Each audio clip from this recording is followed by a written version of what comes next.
بسم اللہ الرحمن الرحیم اقرأ باسم ربک الذی خلق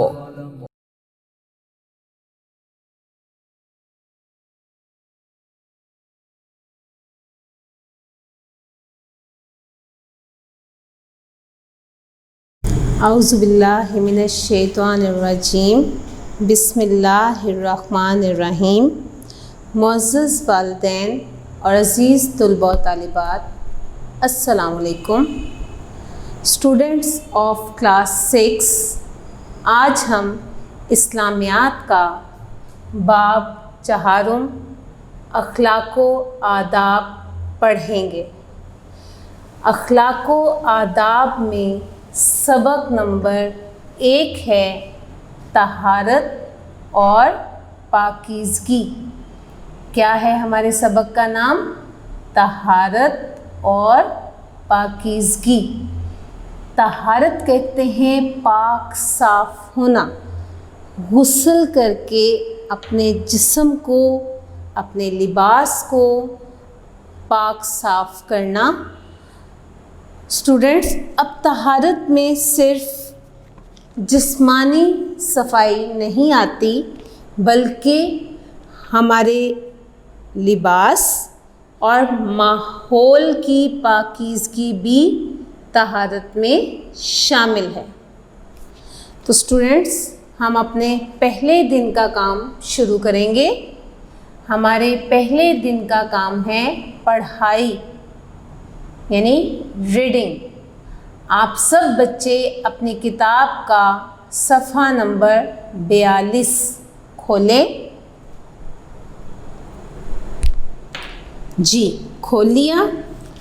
آپ سب کے ہاتھ میں پینسلز ہونی چاہیے۔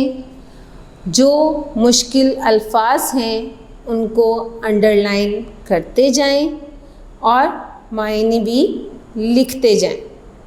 اوکے اسٹوڈنٹس، ہماری فرسٹ ہیڈنگ ہے طہارت و پاکیزگی کا مفہوم۔ کیا ہے؟ طہارت و پاکیزگی کا مفہوم۔ مفہوم یعنی معنی، معنی یعنی مطلب۔ مفہوم کا کیا ہے؟ معنی یا مطلب، کہ ہم نے مطلب بتانا ہے کہ طہارت کسے کہتے ہیں اور پاکیزگی کسے کہتے ہیں۔ جی اسٹوڈنٹس، آپ نے اپنی کتابیں کھول لی؟ شروع کریں۔ پاکیزگی کو عربی زبان میں طہارت کہتے ہیں، یعنی پاکیزگی اور طہارت ایک ہی لفظ ہے، اس کا ایک ہی معنی ہے، اور پاکیزگی کو عربی زبان میں، کس زبان میں؟ عربی زبان میں طہارت کہتے ہیں۔ طہارت محض صفائی ہی نہیں، بلکہ اس سے مراد جسم، جان، لباس اور ماحول کی پاکیزگی ہے۔ محض سے کیا مراد ہے؟ محض کہتے ہیں صرف،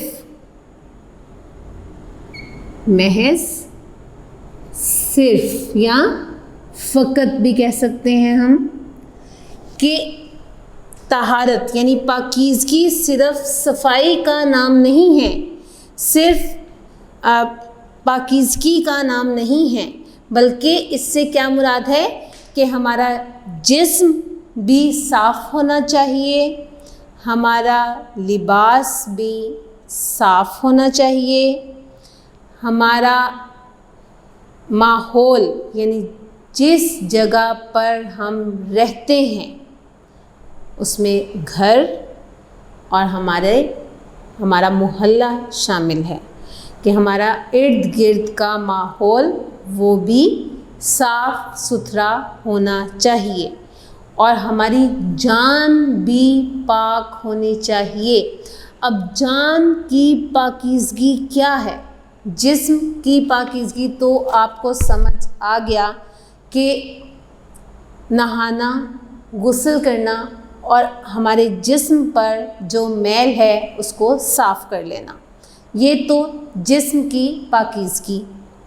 اس کے بعد جان، تو جان کی پاکیزگی کیا ہے کہ ہمیں یہ جو جان اللہ تعالیٰ نے دی ہے یہ اللہ تعالیٰ کی امانت ہے، اور اللہ تعالیٰ کا ہمیں پیدا کرنے کا مقصد یہ ہے کہ ہم اس دنیا میں رہ کر اسلام کے اصولوں کے مطابق زندگی گزاریں۔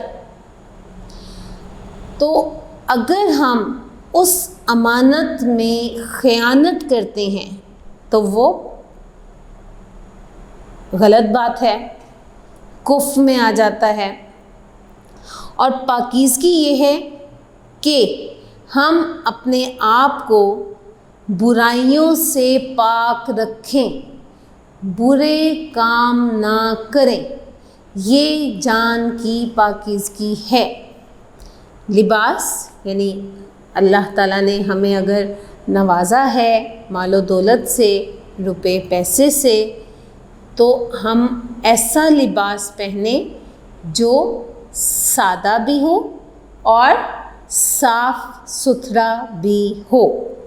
اور ماحول کی پاکیزگی میں نے آپ کو ابھی بتایا ہے کہ نہ صرف گھر بلکہ ہمارے ارد گرد کا ماحول، یعنی آس پاس کے لوگ، ہمارا محلہ، ہماری گلی، سب کچھ پاک صاف ہونا چاہیے۔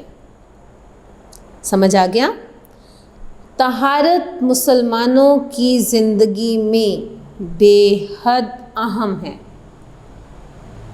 کہ مسلمانوں کی زندگی کا ایک اہم حصہ ہے، بہت اہم ہے کہ ہم اپنے آپ کو پاک صاف رکھیں۔ طہارت ہماری زندگی میں شامل ہے۔ عبادت کے لیے طہارت ضروری ہے، یعنی آپ تب تک اللہ کی عبادت نہیں کر سکتے یا اللہ کے حضور نماز کے لیے کھڑے نہیں ہو سکتے، یا جو اسلام کے ارکان ہیں ان پر ہم عمل نہیں کر سکتے جب تک ہم پاک صاف نہیں ہیں۔ آپ دیکھیں، اگر آپ یہ کہیں کہ آپ کے کپڑوں پر کیچڑ لگا ہے اور آپ نماز کے لیے کھڑے ہو گئے ہیں تو وہ نماز قبول نہیں ہوگی، کیونکہ آپ کے کپڑے آلودہ ہیں۔ اگر آپ کھیلتے ہوئے آئے ہیں اور آپ کے جسم پر مٹی لگی ہوئی ہے اور آپ صاف کرنے کی بجائے بس جلدی جلدی وضو کریں اور نماز ادا کرنا شروع کر دیں، تو وہ بھی نماز نہیں ہوگی جب تک آپ اپنے لباس اور جسم کو صاف ستھرا نہیں کریں گے۔ تو عبادت کے لیے کیا ضروری ہے؟ طہارت ضروری ہے، پاکیزگی ضروری ہے۔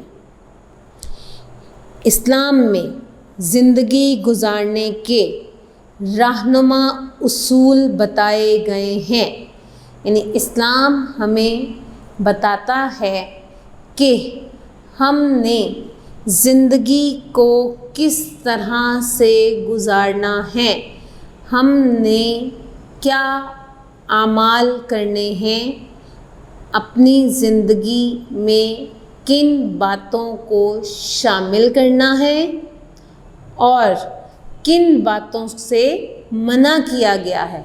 یہ سب چیزیں ہمیں اسلام بتاتا ہے۔ یہ تمام رہنما اصول ہمیں بتائے جاتے ہیں جو ہمیں زندگی گزارنے میں بہت جو اہم کردار ادا کرتے ہیں۔ کردار لفظ ہے بیٹا، بہت اہم کردار ادا کرتے ہیں۔ ان اصولوں میں طہارت اور پاکیزگی کو اہم درجہ دیا گیا ہے، یعنی جو ہمیں زندگی گزارنے کے رہنما اصول بتائے گئے ہیں ان میں طہارت اور پاکیزگی کو اہم درجہ حاصل ہے، یعنی بہت اہم مرتبے پر فائز ہے۔ ارشاد ربانی ہے، ربانی اللہ تعالیٰ کا ارشاد، ربانی رب سے ہے، یعنی اللہ تعالیٰ کا ارشاد ہے۔ اب کیا ارشاد ہے؟ وَثِيَابَكَ فَطَهِّرْ، وَثِيَابَكَ فَطَهِّرْ، اور آپ صلی اللہ علیہ وآلہ وسلم اپنے کپڑوں کو پاک رکھیے۔ یعنی اب یہ سورۃ المدثر کی آیت نمبر 4 ہے، جس میں نبی کریم صلی اللہ علیہ وآلہ وسلم کو مخاطب کر کے کہا گیا ہے کہ اپنے کپڑوں کو پاک صاف رکھیے۔ اوکے اسٹوڈنٹس، اب آپ سب بچے اپنی کتاب کا صفحہ نمبر 43 کھولیں، صفحہ نمبر 43 کھولیں گے۔ جی کھول لیا؟ اللہ تعالیٰ نے طہارت اور پاکیزگی کا اہتمام کرنے والوں کے بارے میں فرمایا۔ اہتمام بندوبست، اہتمام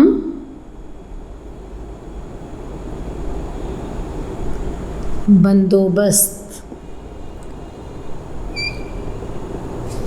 یا انتظام بھی ہو سکتا ہے کہ انتظام کیا گیا ہے۔ آپ دیکھیں کہ کوئی موقع آتا ہے، کوئی شادی بیاہ کا یا کوئی سالگرہ کا، تو ہم انتظامات کرتے ہیں، ہم اہتمام کرتے ہیں، کھانے بناتے ہیں، سویٹ ڈش بناتے ہیں، اور بیٹھنے کے لیے اچھے سے اچھا اہتمام کرتے ہیں، بندوبست کرتے ہیں۔ تو یہاں پر بھی اللہ تعالیٰ نے طہارت و پاکیزگی کا اہتمام کرنے والوں کے بارے میں فرمایا۔ کیا فرمایا؟ ان اللہ یحب التوابین و یحب المطہرین۔ کیا ہے؟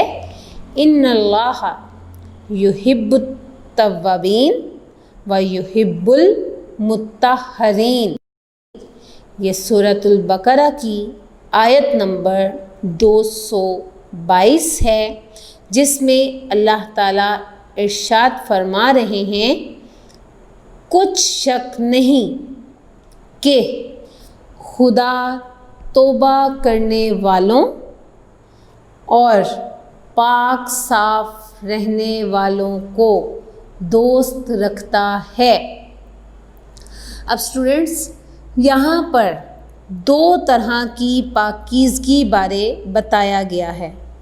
ایک تو جسم کی پاکیزگی، کہ ہم اپنے جسم کو صاف ستھرا رکھتے ہیں، یہ بھی طہارت و پاکیزگی میں ہے۔ اور دوسرا روح کی پاکیزگی۔ اب روح کی پاکیزگی کیا ہے؟ کہ ہم نے اسلام قبول کر لیا۔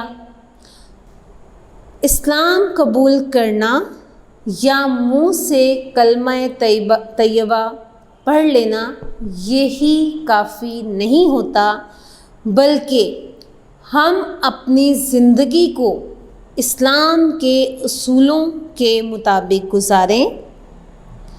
اگر فرض کریں ہم سے کوئی غلطی ہو جاتی ہے یا کوئی ایسا گناہ ہو جاتا ہے جسے اللہ تعالیٰ پسند نہیں فرماتا، تو وہ کیا ہوتا ہے کہ گناہ کرنے سے ہماری روح آلودہ ہو جاتی ہے، گندی ہو جاتی ہے۔ تو جب ہم اللہ تعالیٰ کے حضور توبہ کرتے ہیں، اللہ تعالیٰ سے معافی مانگتے ہیں، تو اللہ تعالیٰ ہماری روح کو پاک صاف کر دیتا ہے۔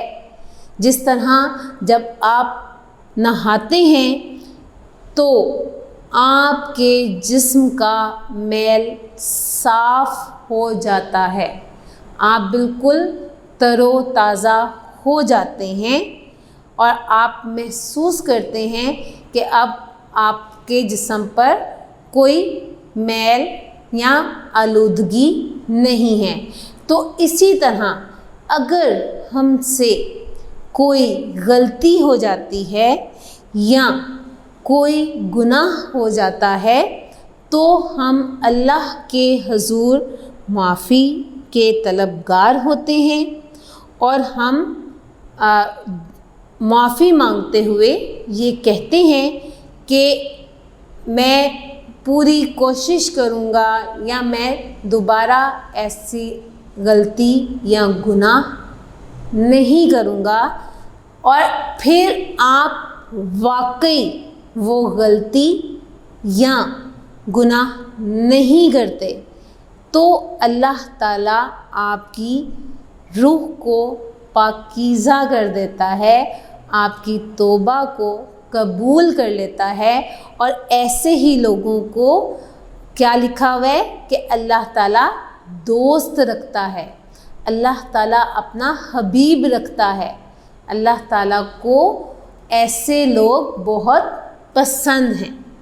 تو یہاں پر پاک صاف رہنے والوں سے مراد جو اپنے جسم، لباس اور ماحول کو پاک صاف رکھتے ہیں، اور توبہ کرنے والے یعنی جو اپنی روح کو، اپنی جان کو پاک صاف رکھتے ہیں، اپنے نفس کو برائی کی طرف نہیں جانے دیتے اور اچھائی کی طرف رہتے ہیں۔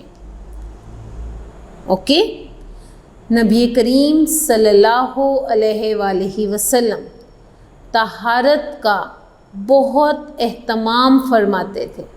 اب دیکھیں، اسوہ رسول صلی اللہ علیہ وآلہ وسلم ہمیں کیا بتاتا ہے کہ نبی کریم صلی اللہ علیہ وآلہ وسلم بھی طہارت کا بہت اہتمام فرماتے تھے، بہت اچھا اس کا انتظام فرماتے تھے، اور آپ صلی اللہ علیہ وآلہ وسلم نے اپنی امت کو بھی طہارت کا اہتمام کرنے کی تاکید فرمائی ہے، یعنی بار بار کہا گیا ہے کہ اپنے آپ میں پاکیزگی پیدا کرو یا اپنے آپ کو پاک اور صاف رکھو،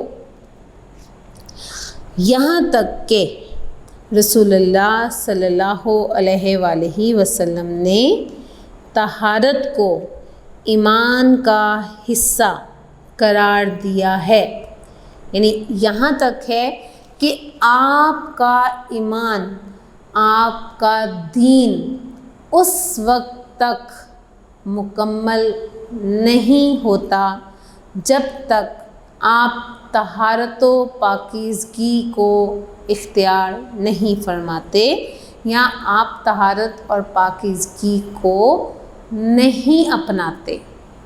تو یہاں پر کیا کہا کہ ہمارے ایمان کا حصہ ہے، طہارت و پاکیزگی ہمارے ایمان کا حصہ ہے، اور رسول پاک صلی اللہ علیہ وآلہ وسلم کا ارشاد مبارک ہے۔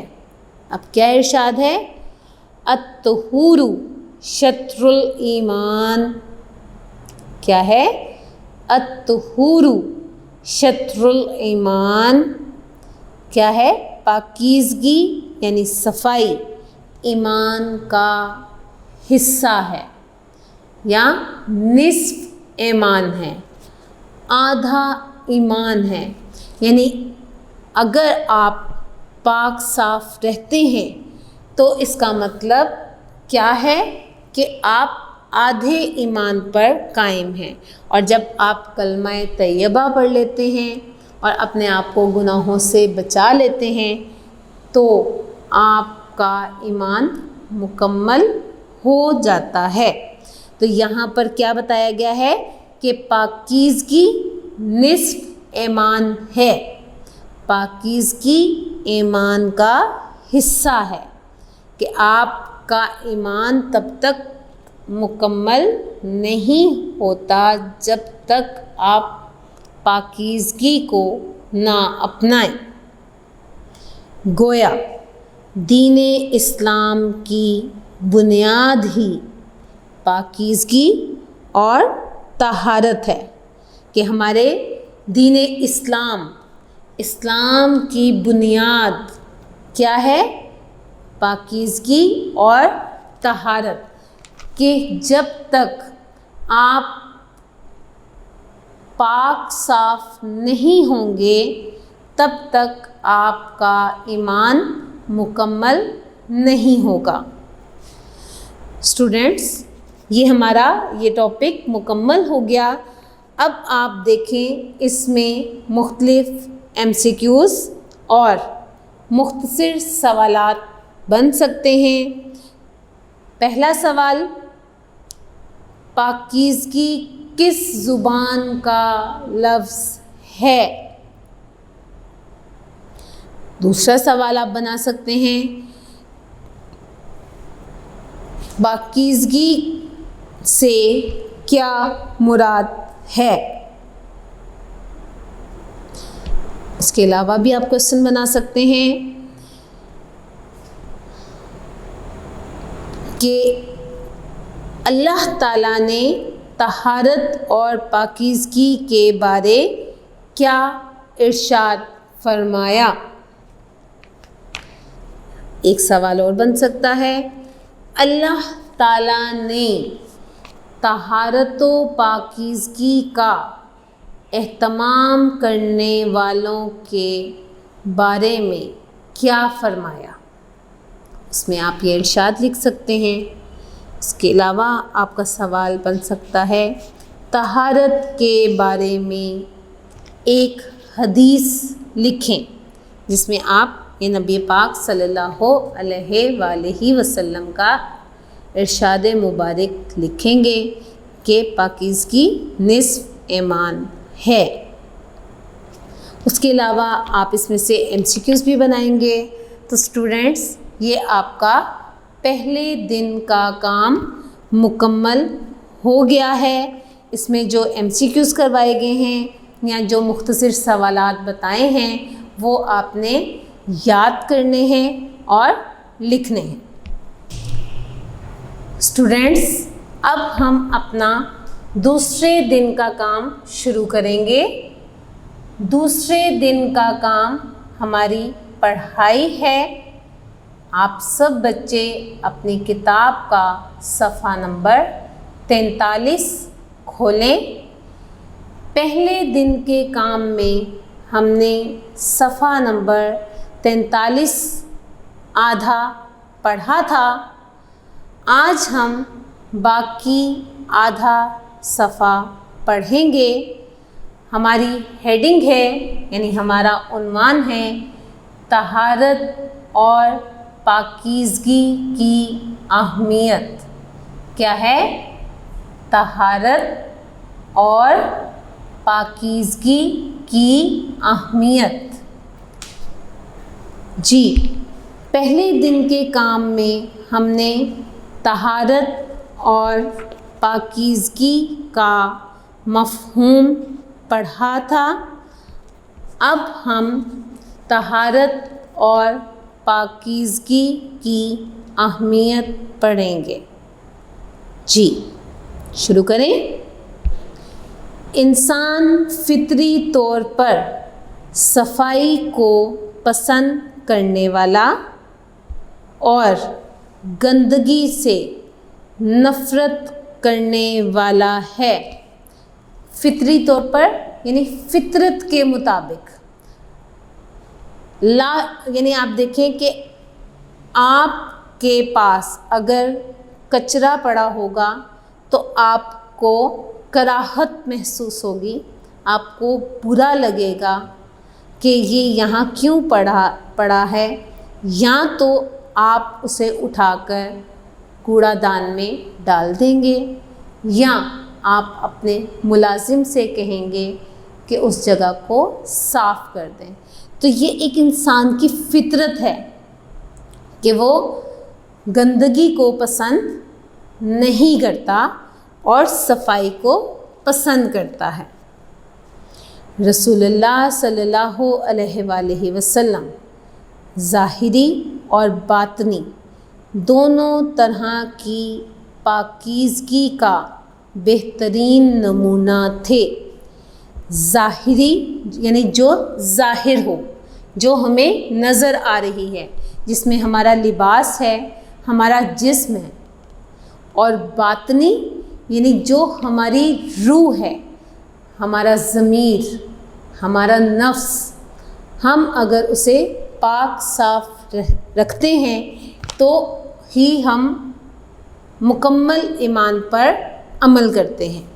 تو نبی کریم صلی اللہ علیہ وآلہ وسلم ظاہری طور پر بھی اور باطنی طور پر بھی پاکیزگی کا بہترین نمونہ تھے۔ بہترین مثال ہے نبی کریم صلی اللہ علیہ وآلہ وسلم کی زندگی کی کہ کس طرح انہوں نے نہ صرف لوگوں کے سامنے اپنی زندگی کو اچھے طریقے سے گزارا، بلکہ ان کی سوچ، وہ جو بولتے تھے وہی وہ سوچتے بھی تھے، ان کے دل میں بھی وہی بات ہوتی تھی جو ان کی زبان پر ہوتی تھی۔ تو یہ پاکیزگی کا ایک بہترین نمونہ ہے اور مثال ہے کہ جس طرح نبی کریم صلی اللہ علیہ وآلہ وسلم نے اپنی زندگی گزاری، ہم ان کے برابر تو ہو ہی نہیں سکتے، لیکن ان کے بتائے ہوئے طریقوں کے پر عمل تو کر سکتے ہیں، کوشش کر سکتے ہیں کہ ہماری زندگی بہتر ہو جائے۔ آپ صلی اللہ علیہ وآلہ وسلم کا لباس اگرچہ عام اور سادہ ہوتا مگر پاک اور صاف ہوتا تھا، یعنی بالکل سادہ لباس پہنتے تھے، عام ہوتا تھا، کوئی بناوٹ نہیں ہوتی تھی، کوئی دکھاوا نہیں ہوتا تھا، بالکل سادہ اور عام لباس، لیکن کیا تھا؟ پاک صاف تھا، بالکل صاف ستھرا لباس پہنتے تھے۔ آپ صلی اللہ علیہ وآلہ وسلم کھانا کھانے سے پہلے اور کھانا کھانے کے بعد ہاتھ دھوتے اور کلی کرتے۔ کلی کرنا، منہ میں پانی ڈالنا۔ اب اسٹوڈنٹس آپ دیکھیں کہ آج کل جو کرونا کی وجہ سے ہمیں احتیاطی تدابیر بتائی جاتی ہیں کہ آپ نے فاصلے پر رہنا ہے، اگر آپ باہر سے آتے ہیں تو ہاتھوں کو دھوئیں، کھانا کھانے سے پہلے اور بعد میں ہاتھوں کو دھوئیں۔ تو یہ تدابیر اب جو بتائی جا رہی ہیں ہمارے آقا دو جہاں صلی اللہ علیہ وآلہ وسلم کی زندگی کا وہ حصہ تھیں۔ اس کا مطلب یہ ہے کہ ہمیں تو پہلے سے ہی حکم تھا کہ جب ہم کھانا کھانے کے لیے بیٹھیں تو کھانا کھانے سے پہلے اور کھانا کھانے کے بعد ہاتھوں کو دھوئیں، کلی کریں اور اپنے آپ کو پاک صاف رکھیں۔ یعنی یہ احکامات ہمیں پہلے سے ہی مل چکے تھے مگر ہم عمل نہیں کرتے تھے، تبھی ہم مختلف بیماریوں کا شکار ہو جاتے ہیں۔ آج بھی اگر ہم نبی کریم صلی اللہ علیہ وآلہ وسلم کے اصولوں کے مطابق زندگی گزاریں تو ہم بہت سی برائیوں اور بیماریوں سے بچ سکتے ہیں۔ اب یہاں بتایا ہے کہ وہ ہاتھ بھی دھوتے تھے، کلی کرتے تھے. کلی کیوں کی جاتی ہے؟ کہ جب آپ منہ میں پانی کو گھماتے ہیں تو ہمارے دانتوں میں اگر کھانے کے ذرات پھنس گئے ہیں تو وہ کلی کرنے سے نکل جاتے ہیں اور ہمارے منہ سے کھانے کی بدبو نہیں آتی. ٹھیک ہے جی. جب غسل فرماتے تو سر اور داڑھی کے بالوں کو کنگھی کر کے ان کو اچھی طرح سنوارتے. کہ غسل فرمایا اس کے بعد کیا کرتے تھے؟ اپنے سر کو اور داڑھی کے بالوں کو کنگھی کرتے تھے، ان کو بناتے تھے، سنوارتے تھے، بالوں کو بکھرا ہوا نہیں رکھتے تھے. سر میں تیل اور خوشبو لگاتے. اگر کسی شخص کے سر اور داڑھی کے بال بکھرے ہوئے دیکھتے تو ایسے شخص کو اپنی حالت درست کرنے کا حکم دیتے. یعنی اگر نبی کریم صلی اللہ علیہ وآلہ وسلم اپنے آس پاس کسی ایسے شخص کو دیکھتے جس کے سر اور داڑھی کے بال بکھرے ہوئے ہیں، بے ترتیب ہیں، تو آپ صلی اللہ علیہ وآلہ وسلم اس شخص کو اپنی حالت درست کرنے کا حکم دیتے. ناخنوں کو تراش کر رکھتے. تراشنا کاٹنا، تراشنا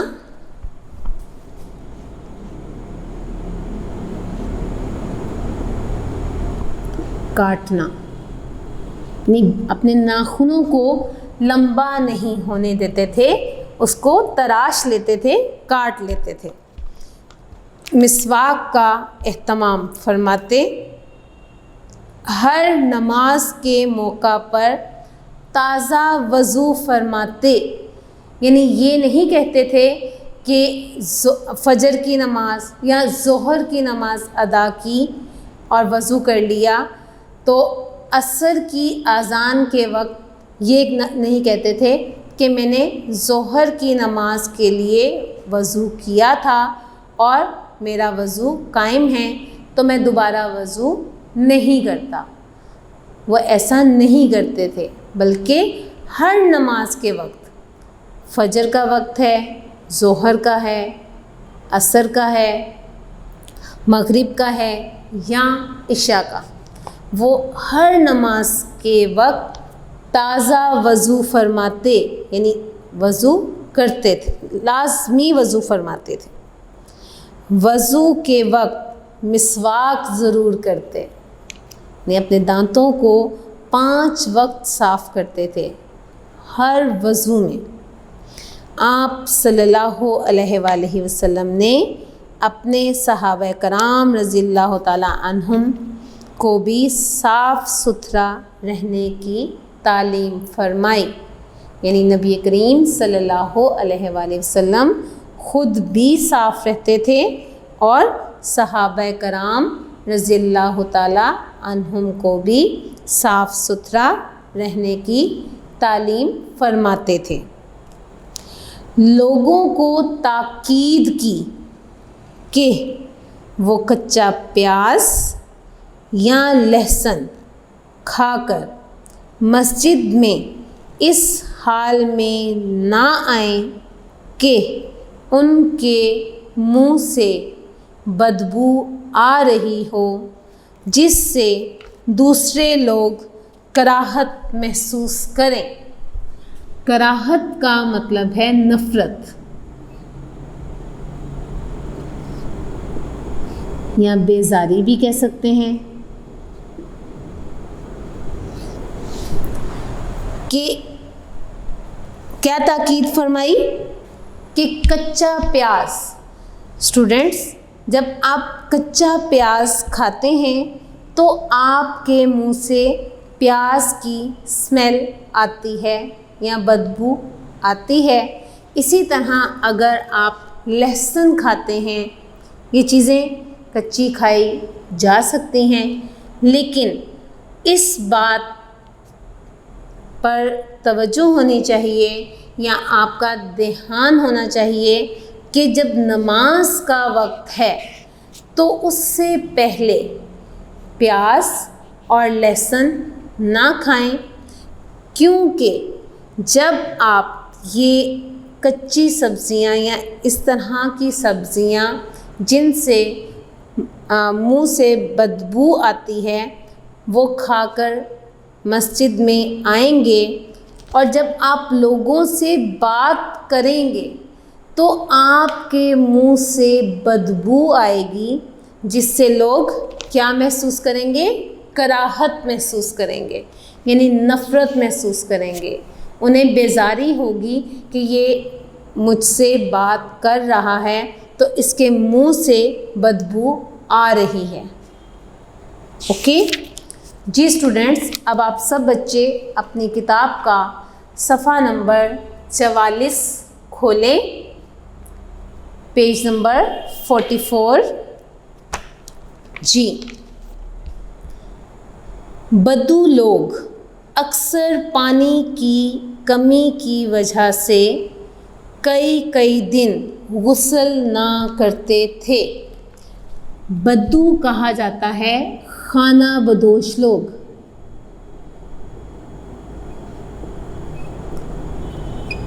خانہ بدوش لوگ۔ خانہ بدوش لوگ کون ہیں؟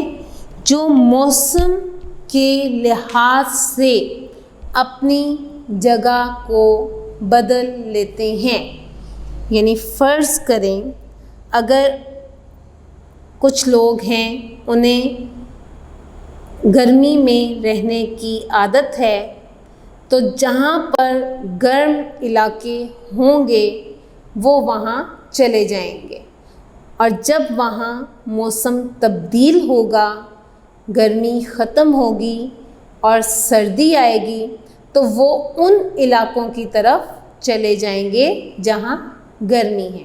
تو جو ایک جگہ سے دوسری جگہ حرکت کرتے رہتے ہیں، موسم کی مناسبت سے انہیں بدو یا خانہ بدوش لوگ کہا جاتا ہے۔ تو یہاں پر ان لوگوں کے بارے بتایا ہے کہ اکثر کیا ہوتا تھا، پانی کی کمی کی وجہ سے وہ کئی دن غسل نہیں کرتے تھے، نہاتے نہیں تھے۔ آپ صلی اللہ علیہ وآلہ وسلم نے ان کو ہدایت فرمائی کہ کم از کم جمعہ کے روز غسل کر کے مسجد میں آئیں، یعنی نبی کریم صلی اللہ علیہ وآلہ وسلم نے ان بدوؤں کو کیا نصیحت فرمائی، کیا ہدایت فرمائی، یہ ہدایت لفظ ہے، کیا ہے؟ ہدایت۔ ان کو ہدایت فرمائی کہ روز نہیں تو کم از کم جمعہ کے روز غسل کر کے مسجد میں آئیں، تاکہ دوسرے لوگ ان کے پسینے کی بدبو سے پریشان نہ ہوں، کہ ان کے پسینے کی جو بدبو ہے، اسمیل ہے، اس سے دوسرے لوگ پریشان نہ ہوں۔ اسلام میں طہارت اور پاکیزگی کی بڑی اہمیت ہے۔ اسلام میں بہت اہمیت دی گئی ہے طہارت اور پاکیزگی کو۔ جو شخص اپنا بدن اور لباس پاک صاف رکھتا ہے، اس کے خیالات اور عقائد بھی پاک صاف ہو جاتے ہیں۔ یعنی صرف اپنے بدن کو اور اپنے لباس کو پاک صاف رکھنے سے اور خود کو پاک صاف رکھنے کی عادت اپنانے سے کیا ہو جاتا ہے کہ اس شخص کے خیالات، اس شخص کی سوچ جو وہ سوچتا ہے وہ بھی پاک ہو جاتی ہے، اور عقائد یعنی وہ اسلام کے جن اصولوں پر عمل کر رہا ہے وہ پاکیزگی کی حالت میں کر رہا ہے تو وہ بھی پاک صاف ہو جاتے ہیں۔ پاک صاف انسان اپنے آپ کو بری عادات مثلاً غیبت، جھوٹ، فضول خرچی، حسد، کینہ اور بے حیائی وغیرہ سے بچاتا ہے۔ کیا ہے کہ جو شخص اپنے جسم کو، اپنے لباس کو، اپنی روح کو پاک صاف رکھتا ہے تو اس کے اندر کون کون سی بری عادات ختم ہو جاتی ہیں؟ سب سے پہلے غیبت۔ غیبت کسے کہتے ہیں؟ پیٹھ پیچھے کسی کی برائی کرنا، یعنی اگر کوئی شخص موجود نہیں ہے تو اس کی غیر موجودگی میں اس کے برائی کرنا غیبت کہلاتا ہے۔ اس کے علاوہ جھوٹ، کہ جو سچا شخص ہے یا جو طہارت اور پاکیزگی کو اپناتا ہے وہ جھوٹ نہیں بولتا۔ اب اس کی مثال میں آپ کو یہ بھی دے سکتی ہوں کہ فرض کریں آپ نہا کر اسکول نہیں آتے، آپ جب ٹیچر کے پاس آتے ہیں اور ٹیچر کو محسوس ہوتا ہے کہ آپ نہا کر نہیں آئے اور وہ آپ کو کہتی ہیں تو آپ جھوٹ بول دیتے ہیں، نہیں ٹیچر میں تو نہا کر آیا ہوں، لیکن در حقیقت آپ نہیں نہاتے اور آپ جھوٹ بول جاتے ہیں۔ لیکن جب آپ واقعی نہا کر آئے ہیں اور کوئی آپ سے پوچھتا ہے تو آپ فوراً کہتے ہیں نہیں میم میں نہا کر آیا ہوں، تو وہ ایک سچ بھی ہے۔ تو جھوٹ کب بولتے ہیں؟ جب آپ اپنی غلط باتوں کو چھپاتے ہیں، غلط باتوں کو چھپانے کی کوشش کرتے ہیں۔ تو طہارت اور پاکیزگی اس عادت کو بھی ختم کر دیتی ہے۔ فضول خرچی یعنی بلا وجہ پیسے خرچ کرنا، حسد، اگر کسی کے پاس کوئی چیز ہے تو اس چیز کو دیکھ کر حسد کرنا، لالچ کرنا کہ میرے پاس بھی وہ چیز موجود ہونی چاہیے۔ کینہ، کسی کے لیے کوئی بری بات ذہن میں رکھنا، اور بے حیائی یعنی برے کام کرنا۔ تو طہارت اور پاکیزگی ان تمام بری عادات سے ہمیں بچاتا ہے۔ اسے اعمال کی طہارت کہتے ہیں، یعنی جب ہم ان تمام برائیوں یا ان تمام بری عادات پر قابو پا لیتے ہیں اور طہارت و پاکیزگی کو اپناتے ہیں تو اسے اعمال کی طہارت کہا جاتا ہے کہ ہمارے عمل بھی پاک اور صاف ہیں۔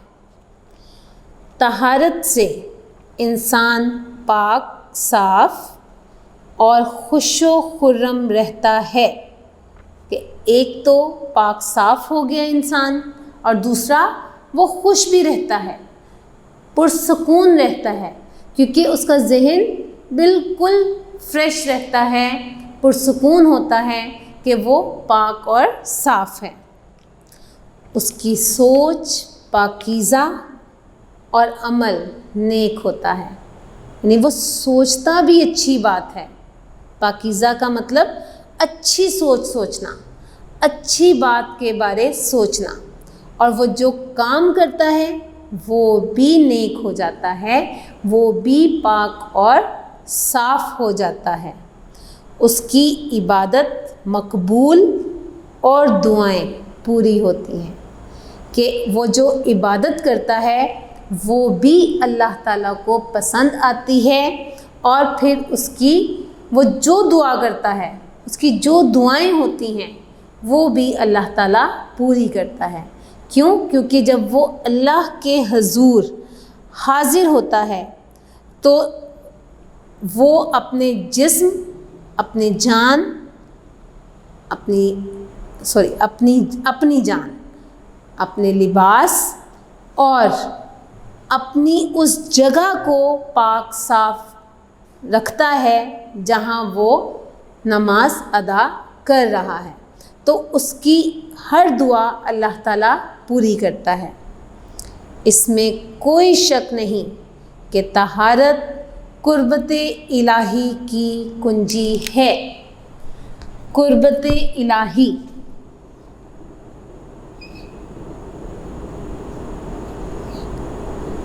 اللہ تعالیٰ کے قریب ہونا، اللہ تعالیٰ کے قریب ہونا، اور کنجی چابی۔ تو کیا اس میں بتایا گیا ہے کہ جب ہم پاک صاف رہتے ہیں تو ہم اللہ تعالیٰ کے بہت قریب ہو جاتے ہیں۔ تو اس کا مطلب کیا ہے کہ طہارت و پاکیزگی اللہ تعالیٰ کے قریب ہونے کی کنجی ہے، اللہ تعالیٰ کے قریب ہونے کی چابی ہے۔ جی اسٹوڈنٹس، اب آپ دیکھیں اس ہیڈنگ میں بھی ہم مختصر سوالات اور MCQs بنا سکتے ہیں۔ جیسے ایک سوال آپ بنا سکتے ہیں کہ انسان فطری طور پر کیا پسند کرتا ہے، ٹھیک ہے۔ پھر آپ یہ بنا سکتے ہیں کہ کیا چیزیں کھا کر یا کون سی خوراک کھا کر مسجد میں نہیں جانا چاہیے، ٹھیک ہے۔ اس کے علاوہ آپ اس میں بنا سکتے ہیں کہ پاک صاف انسان اپنے آپ کو کن بری عادتوں سے بچاتا ہے، ٹھیک ہے۔ اس کے علاوہ آپ بنا سکتے ہیں کہ طہارت و پاکیزگی کس کی کنجی ہے، ٹھیک ہے۔ اسی طرح سے آپ اس کے MCQs بھی نکال سکتے ہیں کہ اسلام میں طہارت اور پاکیزگی کی بڑی ڈیش ہے۔ پھر آپ بنا سکتے ہیں کہ پاک صاف انسان کی عبادت ڈیش اور دعائیں پوری ہوتی ہیں، ٹھیک ہے۔ انسان فطری طور پر پسند کرتا ہے جی صفائی کو، انسان فطری طور پر نفرت کرتا ہے گندگی کو۔ نبی کریم صلی اللہ علیہ وآلہ وسلم کن دو پاکیزگی کا بہترین نمونہ تھے؟ ظاہری اور باطنی، دونوں پاکیزگی، ٹھیک ہے اسٹوڈنٹس۔ تو یہ آپ کا دوسرے دن کا کام مکمل ہو گیا ہے۔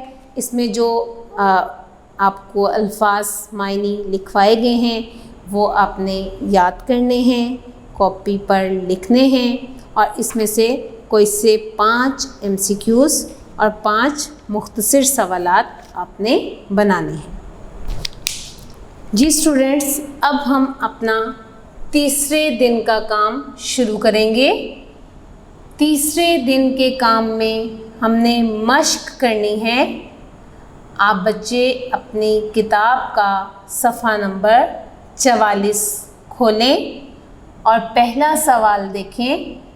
مندرجہ ذیل سوالات کے جوابات لکھیں کہ ہم نے سوال جواب کرنے ہیں۔ تو آپ سب بچے اپنے ہاتھ میں پینسل رکھیں اور میں کتاب پر نشان لگواؤں گی. جو جواب ہے ان پر توجہ دیجیے گا. پہلا سوال ہے طہارت سے کیا مراد ہے؟ تو آپ کے چیپٹر کا بالکل شروع سے طہارت و پاکیزگی کا مفہوم آپ یہ ہیڈنگ دیں گے اور آنسر کہاں سے ہے؟ پاکیزگی کو عربی زبان میں طہارت کہتے ہیں. طہارت محض صفائی ہی نہیں بلکہ اس سے مراد جسم، جان، لباس اور ماحول کی پاکیزگی ہے. طہارت مسلمانوں کی زندگی میں بے حد اہم ہے. عبادت کے لیے طہارت ضروری ہے. اسلام میں زندگی گزارنے کے رہنما اصول بتائے گئے ہیں. ان اصولوں میں طہارت اور پاکیزگی کو اہم درجہ دیا گیا ہے. یہ فرسٹ پیراگراف آپ کے پہلے سوال کا جواب ہے. سوال نمبر 2 ہے صفائی اور پاکیزگی کی اہمیت قرآن و حدیث کی روشنی میں کیا ہے، واضح کریں.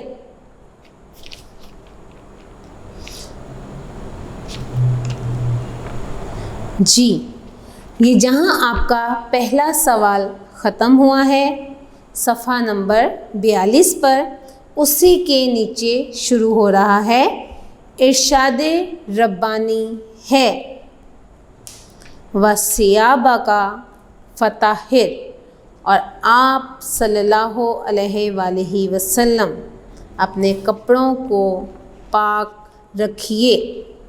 اس کے بعد صفحہ نمبر 43 پر اللہ تعالیٰ نے طہارت اور پاکیزگی کا اہتمام کرنے والوں کے بارے میں فرمایا ان اللہ یحب التوابین و یحب المطہرین. کچھ شک نہیں کہ خدا توبہ کرنے والوں اور پاک صاف رہنے والوں کو دوست رکھتا ہے.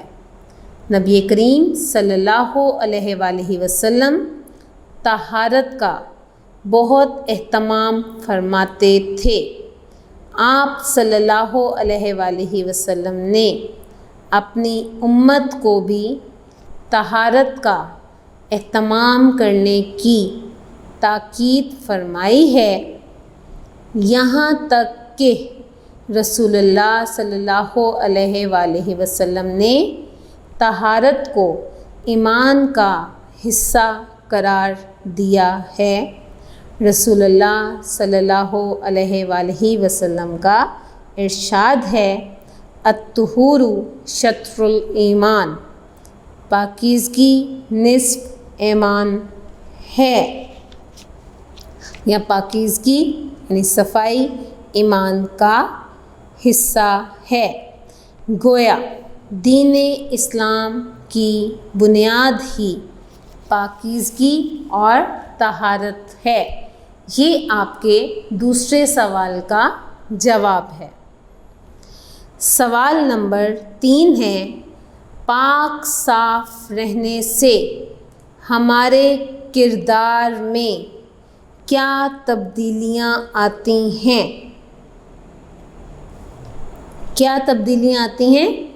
یہ آپ کی مشق میں کے اوپر جو پیراگراف آخری دیا گیا ہے، یہ پورا پیراگراف آپ کے تیسرے سوال کا جواب ہے. شروع کہاں سے ہو رہا ہے؟ اسلام میں طہارت اور پاکیزگی کی بڑی اہمیت ہے. یہاں سے لے کر پورا پیراگراف آخر تک اس میں کوئی شک نہیں کہ طہارت قربت الہی کی کنجی ہے. یہاں تک آپ کا یہ تیسرے سوال کا جواب ہے. میں امید کرتی ہوں کہ آپ نے ان سوالات کے جوابات کو لگا لیا ہوگا. اب آپ نے اس میں سے روزانہ یاد کرنا ہے. سوال نمبر 2 ہے، درست جواب پر